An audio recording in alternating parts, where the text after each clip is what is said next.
Before this episode officially starts, I wanted to make sure that I first of all, expressed very deep sympathy for the loss of Alexander Richmond, who was a true light in the community and just an amazing builder and an amazing person.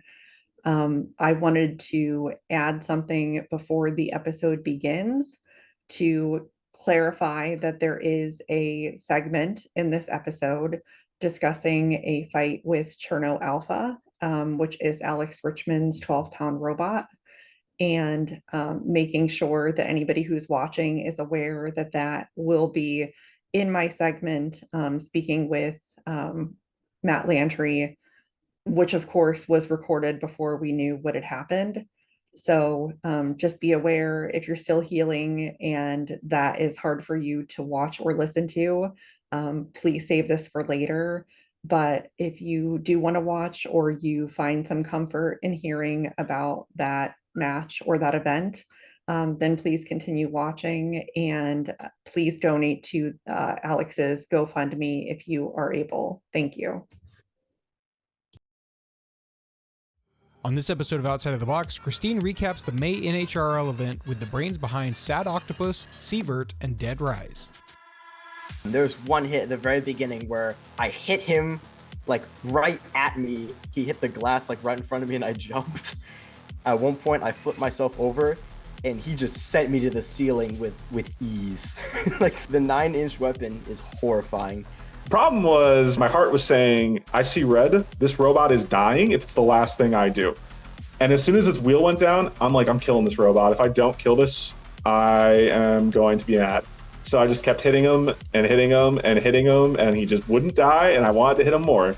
I respect a lot of the bigger robots there. As you said, Ares. I love Corey. Synthesis 30 scares me to death.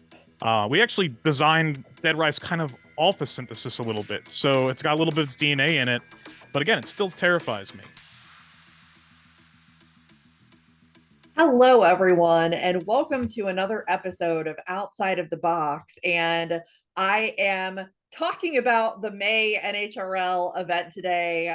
As everybody may suspect, I always like to do these recaps and talk to some of the builders that I thought had, interesting stories and things like that. And I'm pretty sure that every builder that I have on this episode actually lost to the eventual winner of the event.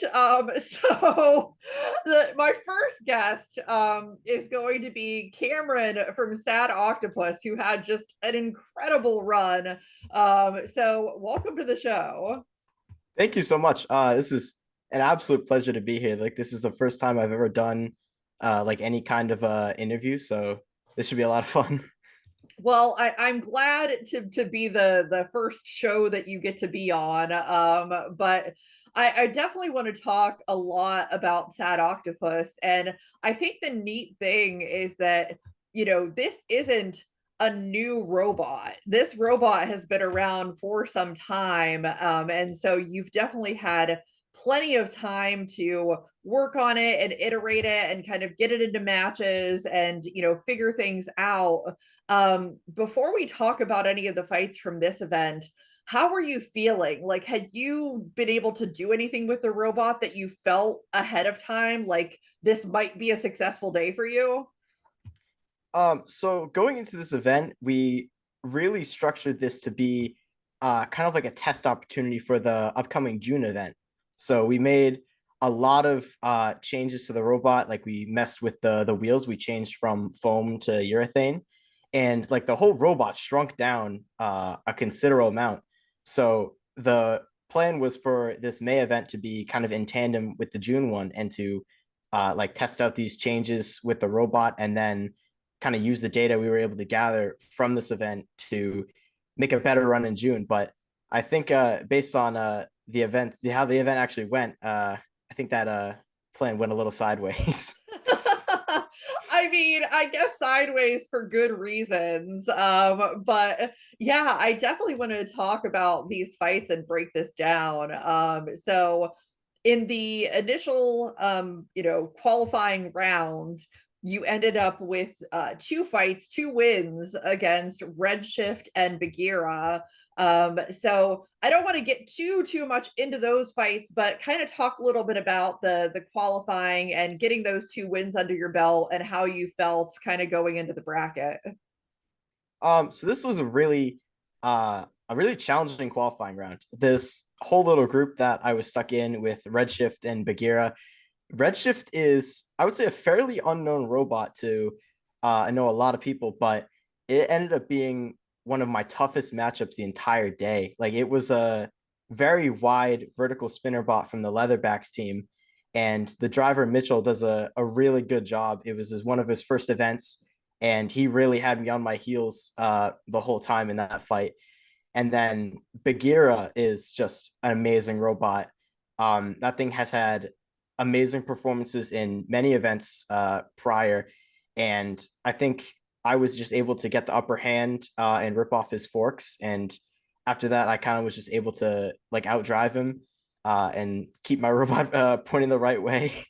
But it was those 2 opening fights were both very difficult. They're 2 very good robots, very underrated robots in my opinion. And it felt really good, getting those 2 wins out of the way and not having to scrap for a third fight and potentially getting into like a rougher part of the bracket. So getting those 2 wins was very crucial to how the bracket set itself up and then how the rest of the day eventually panned out. Yeah, and like you said, those are 2 good robots. So I would think that that would have had to give you some level of confidence, going into the bracket, which, as anybody who's fought in the 3 pound bracket knows that it's quite a slugfest to get through that. So going into that, you ended up not getting an opening round bye, but you did fight Blink in your first fight, and getting a tap out, which I think is always nice to get that. So take me through that first initial fight. So before that fight even happened, I was up in the pits, like awaiting my opponent, and the other theoretical opponent would have been Madeline's robot with the big wheel. I think it was Lord Humongous. So we were frantically up there, like prepping like a potential configuration for that match. But then we were like, oh God, we don't have to fight that thing. But the actual fight against Blink, that robot is very well built. WPI robot, obviously, they make their robots really tough down there. And I think at first, like as soon as the match started, I was losing. I was losing a lot of the opening engagements with that spinner, which I think was a little bigger than mine. So not the wisest idea, just throwing myself into his face. But then eventually I think I was able to catch on, and I was able to, hit the right parts of his robot. And then I think I got really lucky with a good shot over by the house bot, and he kind of like flipped over and propped himself against the wall. And I just came in really hard, hit his back plate while it was upside down, and his battery just spewed out. And that very, very fun way to win. But I think it was kind of against the run of play in that fight, because there was a good point, especially towards the beginning of that match, where I was definitely on my heels and losing. Yeah, for sure. I mean, it's kind of nice though when you start a fight that way and then the fight does end up turning your way. So you were able to get that one. As it always goes in the 3 pound bracket, it doesn't really get any easier. Your next fight was against Chaos Upright, which had beat Jackalope in the prior rounds, which, Jackalope for me was one of the front runners, I thought. So I would say going up against a bot that beat a bot like that probably had to be, pretty interesting. But you actually KO'd them. So tell me about that fight. So Chaos Upright, that was a robot that my sister actually fought back in February with Under Destruction, and they were able to get the KO win in a fairly short period of time. But seeing their path through the bracket earlier in the day with the win against Jackalope, I was like, oh, they have leveled up considerably since the last event. So I was like, okay, like I'm like kind of confident, but like not fully sure how that fight was gonna play off with the 9-inch diameter weapon blade on that thing. But I kind of started like I started really fast. Like I didn't want to like slow down and let him like control me with his weapon. There's one hit at the very beginning where I hit him like right at me, like cage side, like he hit the glass like right in front of me and I jumped. Um, but then the rest of the fight, I just tried to keep him like out of reach. At one point, I flipped myself over and he just sent me to the ceiling with ease. Like the 9-inch weapon is horrifying. But I got the knockout. He flipped himself over onto his head, and thus with such a large vertical spinner like that, it's when two wheels, it's kind of hard to get back under your feet, and like when you're doing the thing so hard. um but he ended up getting back off. He used the wall to self right, and then I knocked him into an even worse position, and that was pretty much all she wrote. But in the end, that was a really tough fight. That robot is not one to be underestimated going forward. I think he's going to be capable of really big things, especially big things in the weapon department. Um, but that was a really fun fight and a very scary fight, and that pretty much marked the farthest we've ever made it in the competition, getting past that round. Yeah, I'm sure that you had to be feeling really good about that. And interestingly enough, you ended up facing another robot that had beat a really good robot in Caldera. You ended up fighting Equinox. And yeah, I mean, like they took out Caldera in the earlier rounds as well. So was that, were you thinking about that at all, or what concerns did you have going into that match? I was very concerned about this match because Equinox is a very similar robot to Chainsaw Kitty in a way. And I fought Chainsaw Kitty back in 2023 and got absolutely destroyed. So I was looking into this match like, oh God, this is a very similar design to that. I need to drive my life. I need to drive my life out, and I think I did. I did a really good job. That weapon diameter again, just again with these giant weapon diameters, you don't want to just like stick your face with a smaller diameter weapon like Sad Octopus. You want to make sure that you hit the right parts of his robot as to not just get uppercutted yourself. Um, but that robot had such like a mind blowing upset earlier in the day that I was like, oh, this might be his run instead of mine. So we'll see how this one goes. But I think I played it well. He is a very good robot. He was able to get a couple good hits, but then eventually I had one hit that like nearly sent him to the ceiling, and he came down, and I think he was down drive from that point on. And I kind of like said to myself, like cage side, like, okay, I need to play this a little bit more smart. Um, and I just like tried to keep him at bay, tried to, score as many aggression points as I can without killing myself on his weapon blade. And then eventually I like hit him in the back, and my whole robot like jumped off the ground and landed on the floor because I had completely eaten some of his TPU back panel into my blade, like to the point where they needed a manual unstick. Like they had the refs in the arena like prying these two robots apart. And when they eventually got us apart, there was still a huge strand of TPU like wrapped up in my weapon blade. And I was like, oh no, like, am I going to be able to get this out? I eventually, like, I just like floored my weapon and it was able to shake free. And then after that, the fight pretty much was over. There's like 5 seconds left. But I fortunately got the judge's decision. It was a really tough fight. It kind of like challenged me like mentally to like, okay, I need to make sure I'm hitting him without making a stupid mistake and getting hit by his weapon. So it was a tougher fight than it looked. That's a really scary robot. But in the end, that was the primetime qualifier, and that was where like I started getting messages on Discord like, dude, you made primetime. Oh my God. And I was like, wow, like I can't believe this is actually happening. This is awesome. Yeah, and I mean, it really goes to show, obviously it's good to build a robot with a really effective weapon, but driving is obviously a big factor in that as well. And you were able to do that, and do what you needed to do to get that judge's decision. Now, the next fight, which was, of course, the fight that, you win it, you qualify, was against Cold Snap. And I know Cold Snap was a lot of people's favorite to win it all in this event. And usually in most events, I think people think Cold Snap's going to win. So big challenge, but you were able to rise to the occasion and get a JD out. How good did that feel? Like, not only to qualify, but to beat a robot like that?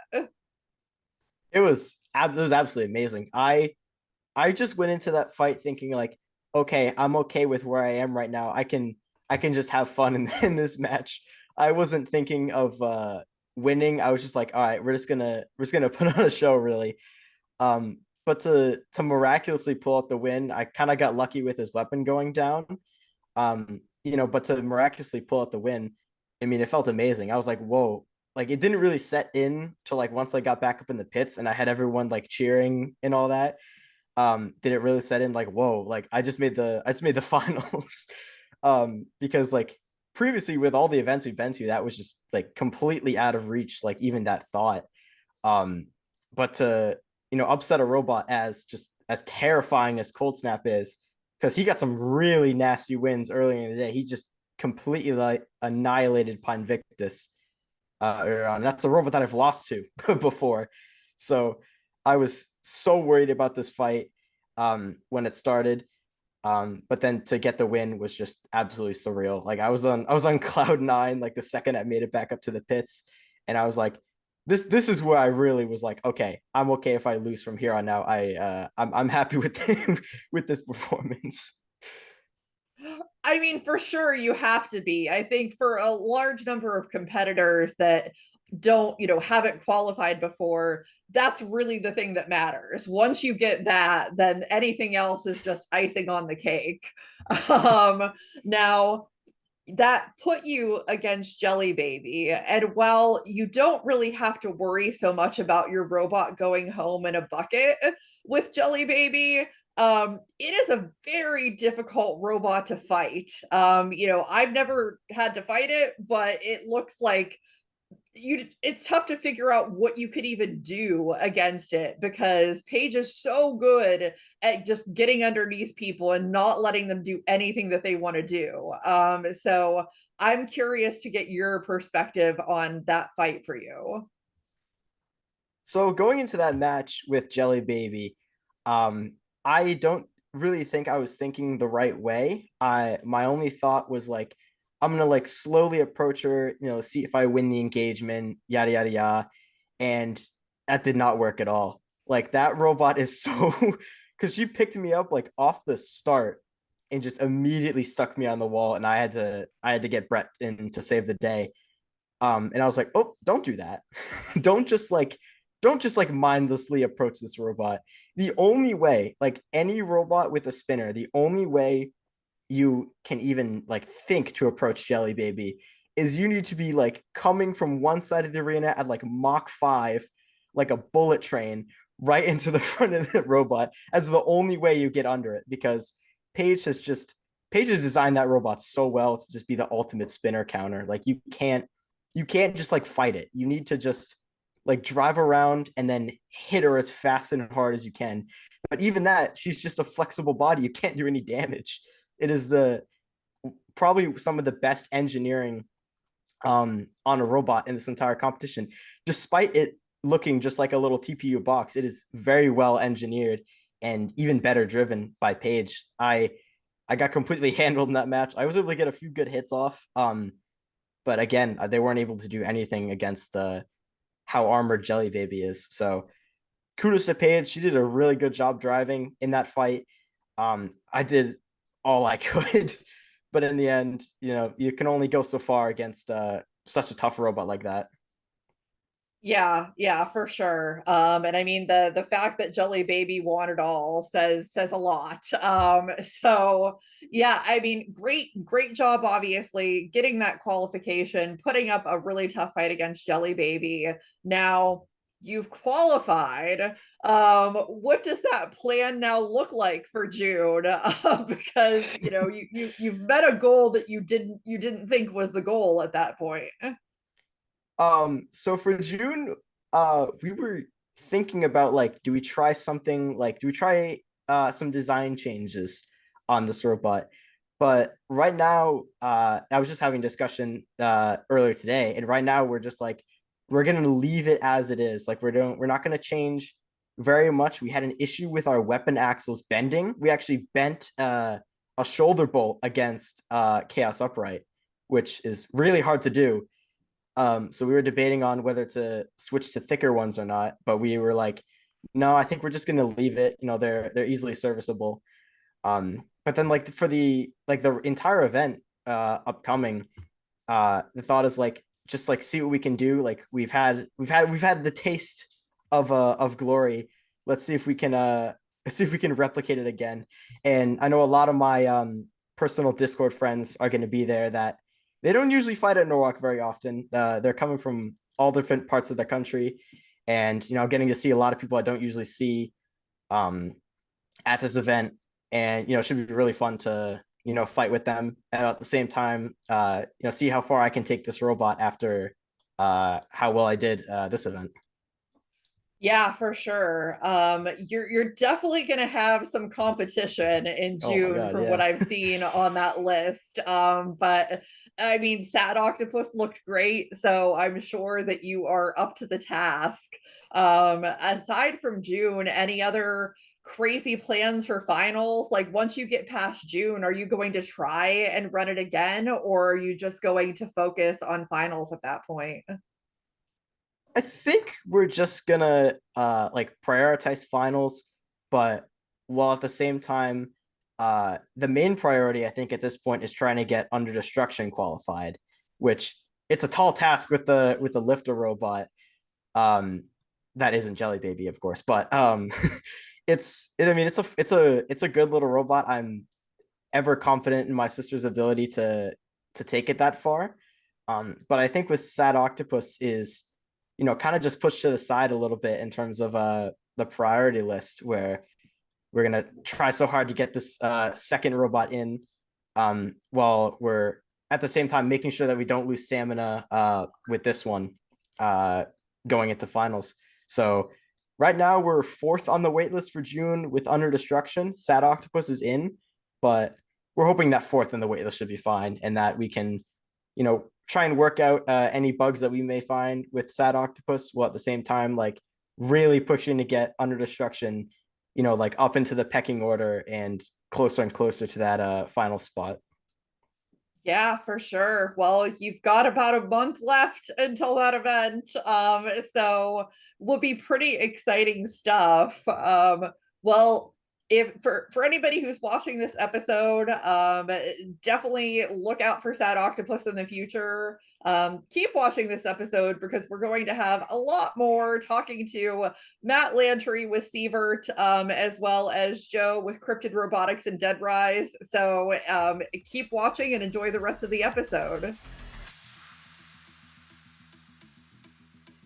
And we're back. And it's time to talk about the 12-pound May NHRL. And so anybody that kind of heard my rhetoric leading up to the event, I talked about Sievert a lot. And so I have Matt here to talk about his robot and how it did at this event. So welcome back to the show.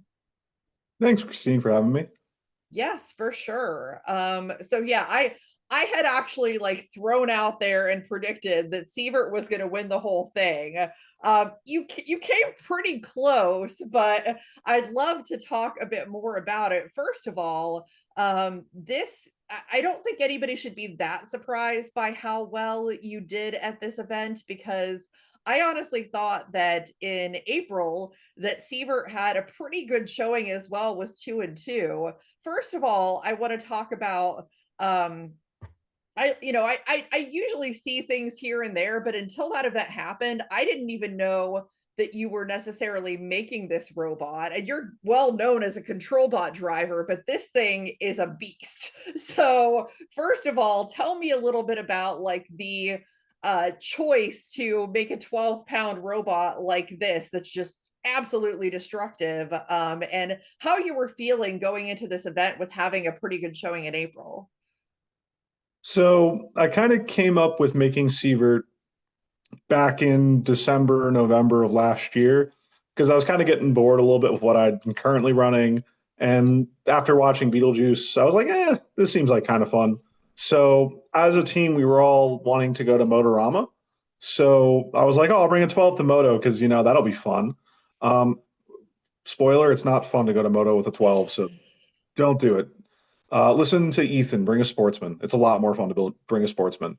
But pretty much I whipped up the design in December, got everything ordered in January and had it together, and then went to Moto and overperformed expectations severely. Kind of thought I was going to go 1-2-0-2 just because I'd never really built a 12 legitimately, so I assumed things would break.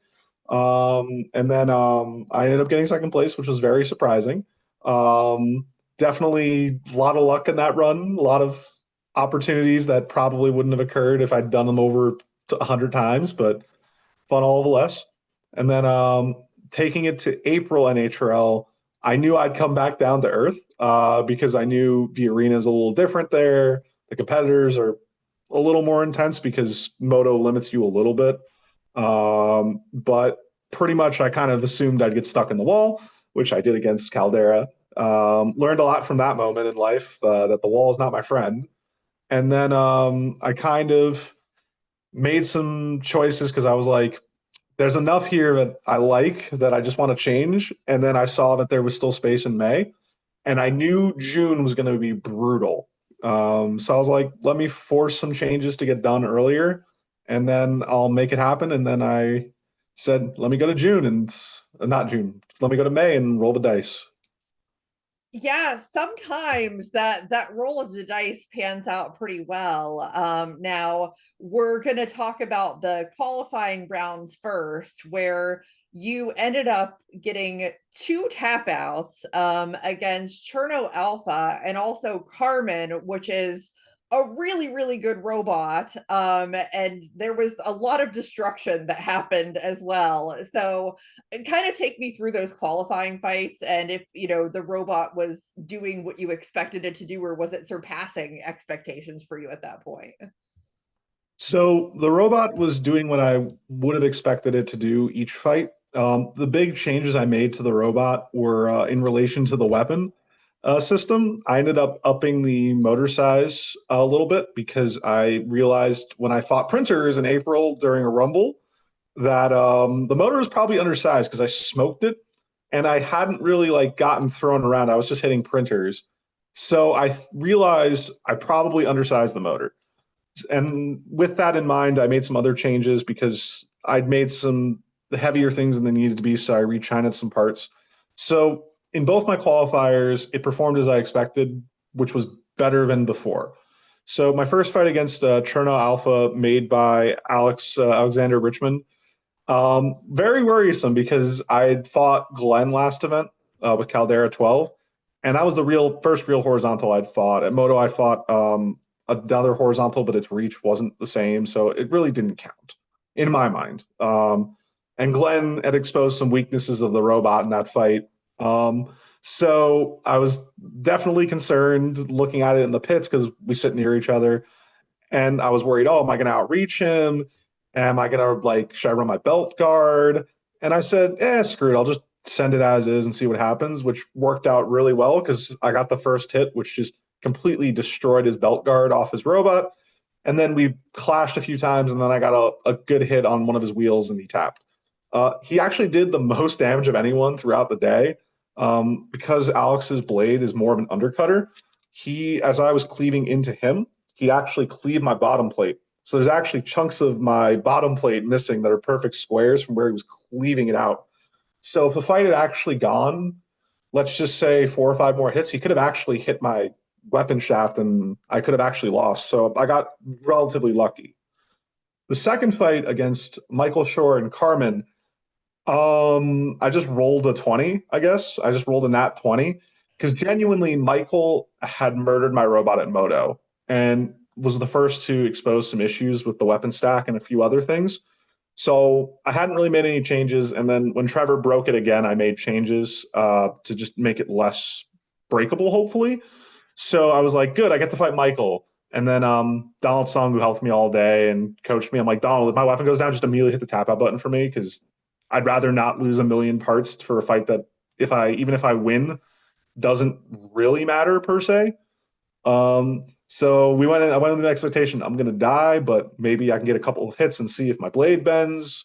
And instead, the biggest thing that I took away from that fight, which I had never really done with the horizontal, because I always assume people will box rush you.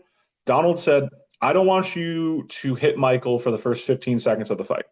I want you to just drive around and see what happens instead of trying to hit him. And I took that to heart and I took my shot and I got very lucky. I managed to hit his wedge perfectly where it actually talking with people in post, I shifted his wedge into the plane of his drum so he hit himself. And I learned from that fight that my weapon system definitely improved because usually I get one hit and my blade would stop. I could actually see on Michael's wedge, I broke his wedge and then I kept going and actually hit the other side of it, which means the blade didn't lose speed like it normally did, which means the bigger motor and the change in the belt setup definitely improved its performance, which was great. Yeah, it was certainly a really good and entertaining fight, which obviously landed you in the bracket at that point. Now, your first fight in the bracket was against Marshmallow, which had definitely kind of an interesting day. It wasn't a robot that I was super familiar with, but you got another tap out. So that was really nice to kind of add to the day. Take me through that fight. So that fight pretty much Kevin with who was running Torn at that event had fought him earlier and he said it's not that durable. I had beaten it up pretty good previously. And he kind of said, I don't know if they're going to be ready. And I'm like, no, I think they'll be ready. The MIT guys are good. And walking by, they were pretty much ready to go, which was good. Never want to have a fight where the guy's like, oh, I just survived and made it here, but now I'm kind of done. I've got nothing left in the tank. So looking at his robot, I wasn't super worried about it because it's a relatively small disc. Because Marshmallow originally got very unlucky. It was supposed to be a little vert with a flamethrower, and unfortunately, NHRL couldn't run fire in their cages for these last two events. So he had to pivot. And I think he's kind of still hoping that fire will come back because the bot seemed relatively unchanged to the last event, which is unfortunate. Honestly, want to see it with flamethrower because they can see the cutout in his wedge and it'd be really cool. But pretty much I was like, okay, I just need to hit him and I just need to not be dumb and overthink it. Like if I make contact, this robot will die eventually. So a couple of hits and we go flying. We both go flying. His battery flies out. And luckily I get a tap out because my weapon motor goes up in smoke. And another thing I learned, I was very scared going flying. I'd hit the wall. So I would turn my weapon off as we went flying and then rev it back up. But doing that, I actually was pulling more amps because I was asking it to start up and I was doing it rapidly. Even though there's some slip in the system, I think I was just asking too much of it doing that. And I learned, let me just not do that. Let me just leave it at 100%. If I get stuck in the wall, I get stuck in the wall. I think that's preferable to doing what I just did. So it was a good fight. I definitely got lucky ripping his battery out of his frame. If I hadn't, I don't know how that fight would have went, but overall, very happy with it. Yeah, and I mean it sounds like you learned a lot from all of these fights, which is always a really important thing to do. Now for the next round, I don't know exactly like at what point you would have known that had you gotten through that next fight, it would have been a Team Panda fight. But of course you had to go through Huge, which is a really, really tall task. And the one thing that I will say about that fight is I mean, obviously, like you were tearing them to shreds. I mean, I was at one point, I'm like, there is no way that Sievert is not winning this fight. And it's always like, you're winning until you're not. And that was definitely the definition of one of those fights where that's happening. Talk about what happened and what did you learn from that fight? So, I learned about Gore, my comfort character, during that fight, which is my battery was undersized. So, effectively, with Sievert, when I up the weapon motor, when you go bigger motor, it effectively means you're pulling more watts. So my smaller motor, I was like, oh, I have enough battery because when I fought Caldera last event, I was 100% weapon the entire fight, and crab walking. So I'm like, okay, the weapon, if it's at full speed, is fine. So I should have enough battery. Well, pretty much the other thing I forgot is every time I hit huge, my weapon slowed down and spun back up. And we had a lot of hits in the beginning where I'd slow down, start back up, slow down, start back up. Every time I do that, I pull more amps and more watts because it takes more energy to get something up to its speed than can maintain it. So the problem was every time I did that, it pulled a lot and I was hitting the floor and I was going flying. And doing that pulled a lot. With the bigger motor, I pretty much just ran out of gas. I puffed the lipo. After the fight, I opened the top. Lipo was puffed. I immediately just threw it in a sand bucket. It was just like I'd asked too much of my battery, which I'd gotten some warnings about the battery I'd been using from some people, but running it at Moto and other events, I wasn't as worried about it. But this is the first time that the weapon has stayed consistently high, and I've hit someone so often with it that it's been a problem. So pretty much this fight taught me to be patient. The problem was my heart was saying, I see red. This robot is dying if it's the last thing I do. And as soon as its wheel went down, I'm like, I'm killing this robot. If I don't kill this, I am going to be mad. So I just kept hitting him and hitting him and hitting him, and he just wouldn't die, and I wanted to hit him more. And the entire time, Donald's next to me saying, turn down your weapon. You're going to win this. Turn down your weapon. And then when my drive went down and my weapon went down, I'm like, my battery's dead. I can just tell because I was barely moving. And then it just completely died. So the big learning from that fight was when you have a win, don't keep going ham. And the other lesson, which is next to me here, is more battery for next time. I'm already putting more batteries in this thing because it was probably asking a lot to begin with. And I've gotten lucky. It was unfortunate because it was one of those things that for me, I strongly felt that I'm like, whoever wins this fight is going all the way, which ended up happening. Are you planning on bringing it back at some point? Because I mean, with the potential, I would say you have a really good shot. We figured out some things while we were upstairs waiting around in the primetime pits. So pretty much the way it works out is there are a bunch of ranked robots. And the way the order works is I'm ignoring Caldera 12 and Maximizer because they've already qualified. It goes Torrent, Battletots, me, Carolina Reaper, and then the unranked, I'm going to say their name wrong, a lot of TPU. So I'm the third highest ranked robot that hasn't already qualified. Torrent auto qualifies no matter what, because even if he loses to Caldera then gives him a slot. So effectively what had to happen was Battletots had to defeat lots of TPU, and Jake Hoffman had to not get stuck in the wall and beat Carolina Reaper. Because in the past, Jake Hoffman could have qualified other Panda bots last year, but he had a habit of getting stuck in the wall. So not great. So pretty much Battletots beating lots of TPU gives me a qualification opportunity without winning the fight. And same thing applies if Torrent were to defeat as long as whatever happens with Caldera or Torrent, it doesn't matter. So then when Jake beats Carolina Reaper, I qualify, which is very good. That's partially why the batteries are next to me, because I'm actually going to Zoe's event in July, Hive Hysteria, and I want to test a bunch of stuff for finals because I didn't want to go to June. So I got very lucky with qualification seeds falling all around. So Sievert's actually going to finals, and hopefully we'll do all right. Now you gave me a surprise because I did watch the stream, but I swear that I did not hear that. So Yeah, yeah. they didn't announce it. Like in the past, they've been good about announcing as fights happen, like the implications of the fight. But they actually later, when they like jumped to threes or 30s, they mentioned, oh yeah, the 4 12 pounders that have qualified are, and then they say Sievert.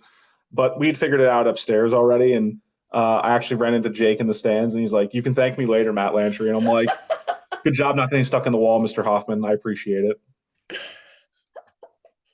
That is too funny. Well, that's great. So yeah, and you've kind of already answered my question a little bit about, prepping for finals. Now though that you've built this really good 12-pound robot that hits like a tank and can rip people apart, have you converted now to the ways of the spinner? Or do you think that you'll ever go back to control bots?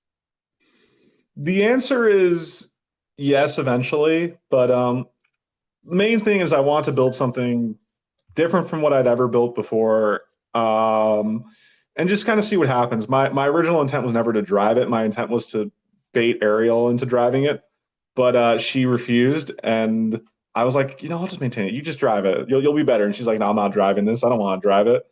And I was like, okay, I'm gonna come with like a sling on my hand and say, oh, I broke my hand. You have to drive it because I don't want to drive this thing. And then she kind of just forced me to drive it at Moto because I didn't want to drive it, and I had fun with it. And I'm like, this is fun. So I kept going with it. I really needed a break from control bots because I got kind of burnt out on them towards the end of the year. So eventually I'll return to them, but for right now, this has been pretty fun. I've learned a lot of things along the way. From all my wonderful teammates, Corey, Donald, and Kevin have helped me a lot with spinner design. Ariel's given me a lot of advice on how to drive it.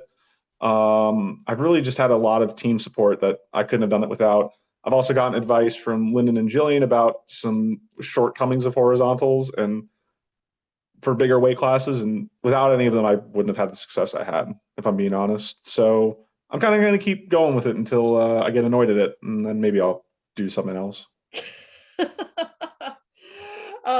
Well, I'm sure that if you do whatever it is going to be well built and well driven. I have no doubt. So well, I'm excited to see more to come from Sievert. 12s are not normally a class that I get super excited or enthralled about, but I like this robot and I really want to see what it's going to do in the future. So good job, Matt. Well, if you're watching this episode, there is more to come because, speaking of builders that did well at Motorama, I'm going to be talking with Joe from Cryptid Robotics about Deadrise. So please stay tuned. And yeah, just check out the last segment here. And we're back to talk more about the May NHRL event, which was a really exciting one as always. And here to talk 30 pounds, I have Joe from Cryptid Robotics to talk about Deadrise, which had some exciting wins in that event. And you've never been on the show, so I thought this was a great opportunity. Yeah, thank you for having me. I'm happy to be here and happy to chat with you.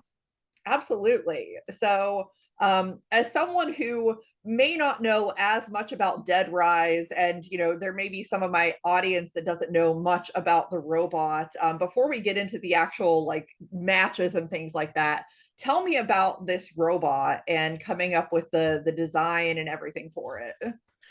Absolutely. So we kind of actually flew in under the radar. I post a little bit in the forums and the Discord. I love reading everything from what other builders build, getting info from them. And I do post here and there, which I think kind of actually helped my run this past NHRL event.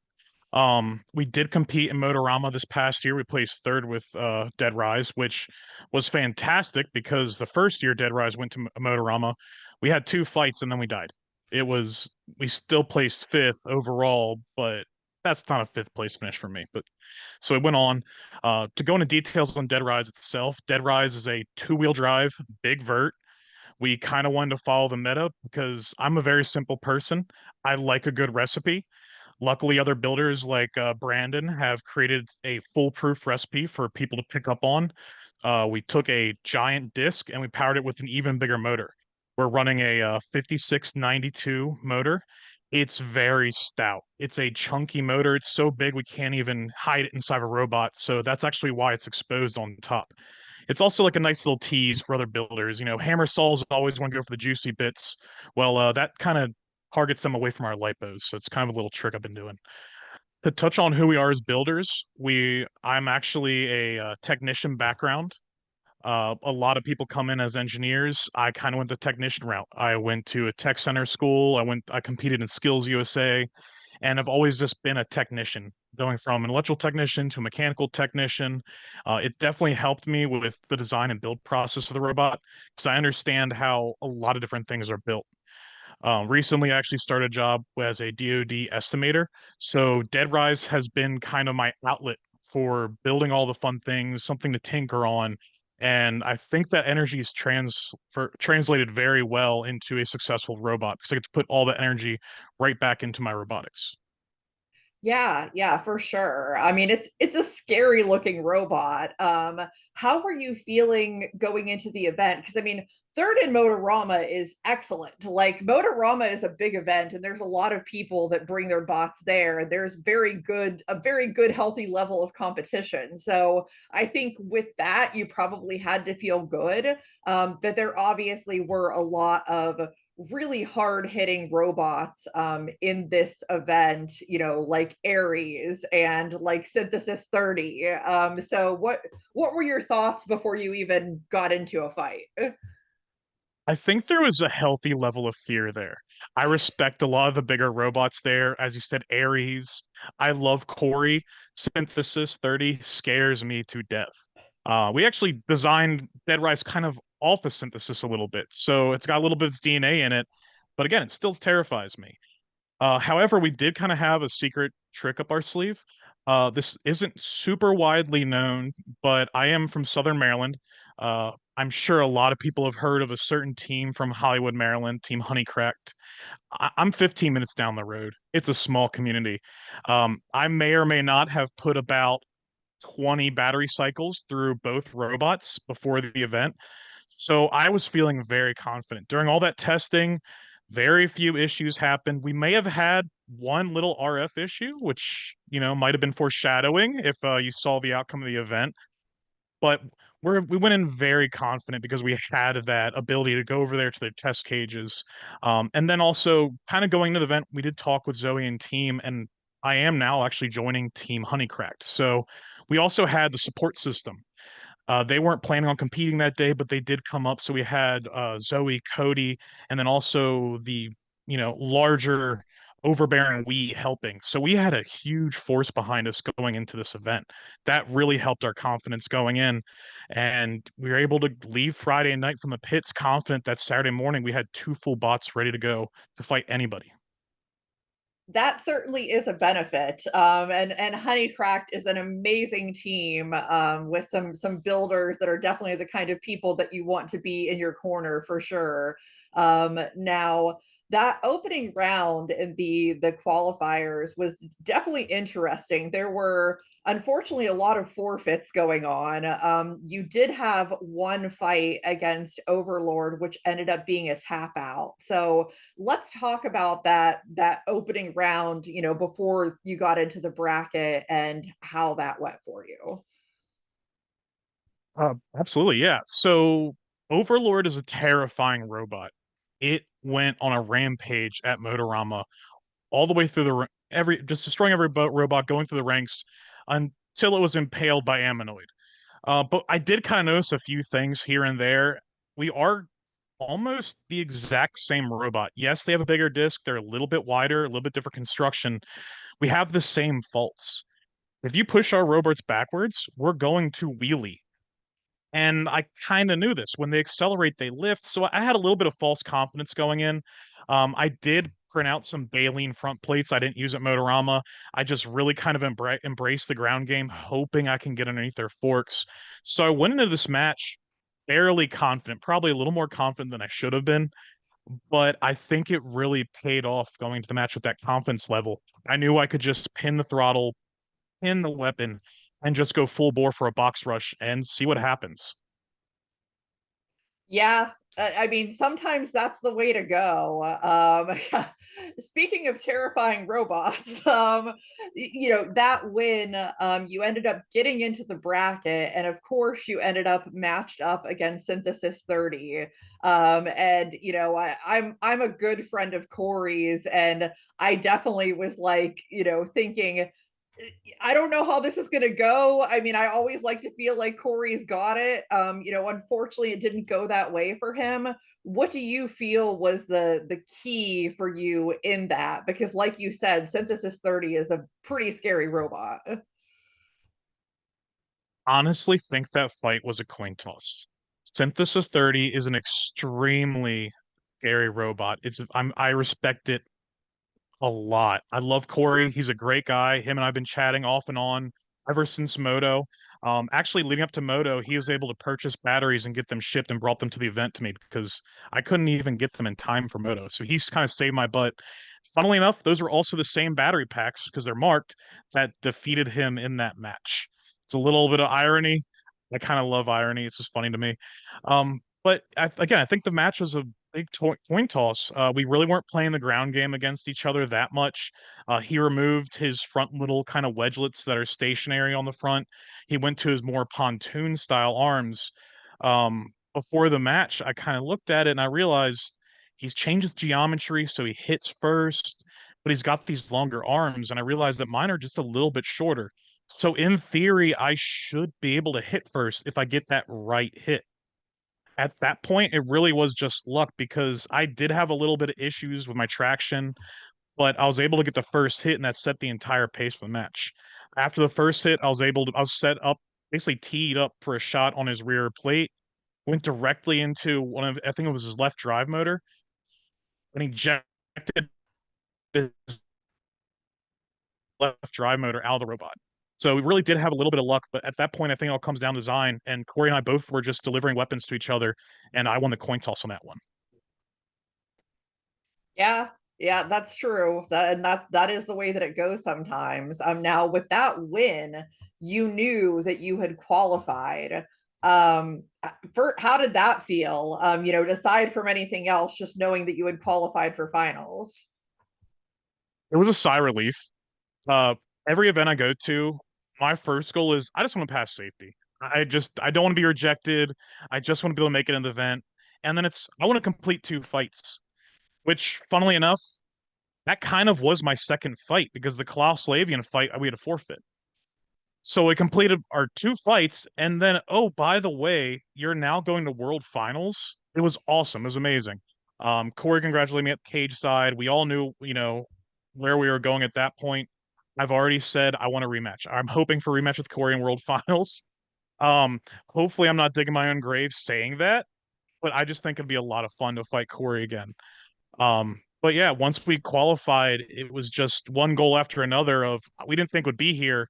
What's next? What is the next achievement we're shooting for? And just to get back upstairs to the pits to start getting ready for our next fight, which was Waddles. Yes, exactly. And Waddles had quite a day, obviously going on to win the golden dumpster at the event. I mean, I think it's always like it's a not a great thing to not go all the way, but at the same time, you can say that you lost to the eventual winner. Take me through that fight against Waddles, and obviously it ended up at a tap out, but Deadrise put up a good fight. Yeah, so I am happy with the fight that we put up with in this match. And I'm also going to go a little tongue in cheek here and say that this is now the second event in a row that we have lost to the event winner. Motorama as well. Ammonoid went on to be the winner for the entire match, entire event. So it's kind of I'm happy to know that we lost to the Golden Dumpster winner. That's always a little bit of pride. Okay, we didn't lose to someone that went out next round. It went on for a good reason. Um, but going into that match, we were definitely a little unnerved. Waddles is a modular robot. You really don't know what they have, and they also like to game a little bit. They can hide their robot. Now, we were being very sportsmanlike. We were going back and forth in the pits, kind of feeling each other out, and we were kind of doing a little bit of mind games, but it was all very respectful. We did know what configurations were going in, so it really wasn't much of like a offensive gaming edition of you don't know what we got. So I was a little confident. I was feeling a little cocky because we have beat Marathon before weapon to weapon, and they're a very strong beater bar, smaller diameter, but a very strong beater bar robot. So I was like, there's a chance. I know Waddles is a very strong robot, can take hits. I've also seen Waddles pretty much split in half by some other robots. So maybe we can get a lucky shot. Maybe my robot's going to do what I designed it to do. We just had to go in with a little bit of faith that we had this. Once the match started, I actually think we did win the first engagement. We punched him back a little bit.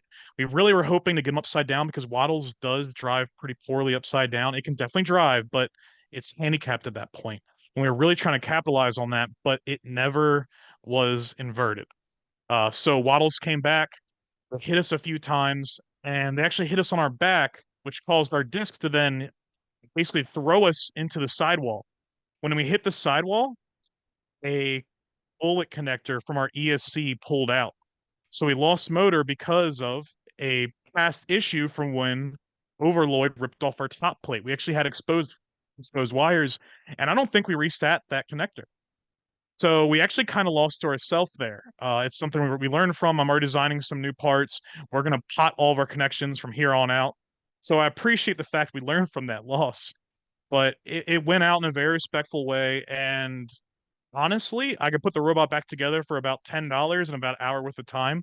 It looked horrible, but it just blew all the hardware out. So I could walk away laughing knowing that it was a good fight.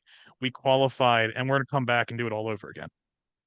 Yeah, yeah. And speaking of that, I wanted to get more information on as I like to do, your plan for the rest of the year. Are you planning on bringing Deadrise back before finals? What does your prep look like, for that? Because I mean, there's a pretty long way until the end of the year, so you've certainly got some time. Yeah, unfortunately, we're not going to be able to make it to June. We've done a lot of robot stuff this year, and I told my wife that I'm going to make sure that June is for her. It's her birthday month. So we're going to kind of enjoy that a little bit, just take a nice little break. And then we have that nice long summer break as well from most large robot events. So we're gonna go in. I have some polishing I want to do. I have a lot of changes I want to do that are pretty simple for parts that already exist. Add some keying features, kind of thicken some top plates, min-max a little bit things here and there. But we do plan to come back in October. That's our goal right now. We're gonna wait list. We're not gonna stress over it. Luckily, 30's wait list is pretty small nowadays. But we think we can go get some good data from that. Also, I'm hoping some a new variety of robots show up. I'm hoping for maybe a Megatron appearance, maybe a Emulsifier appearance, maybe some new younger college teams, just some different bots to get, more data off of, maybe some more failure points, honestly, because if we destroy a chassis or two in October, we still have time to rebuild another 2 or 3 bots for the finals. And that actually is our end goal. I want to have 3 fully functioning robots that I can power up and have ready in the pits. So it really helped a lot knowing that, okay, no matter what happens in this fight, if we win and the robot's basically destroyed, we have a whole nother bot upstairs charged, ready to go that can be ready like that. And that's our goal for finals. I want to make sure that I have a bot for basically each fight just to get into the brackets.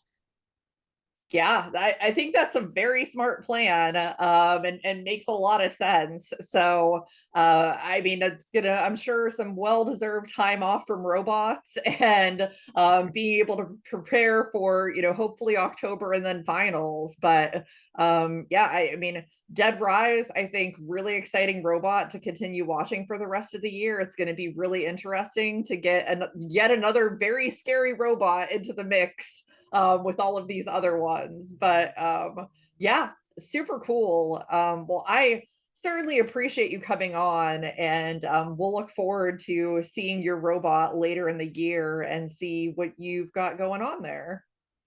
Thank you so much. We look Yeah, forward to putting on a show in the ring.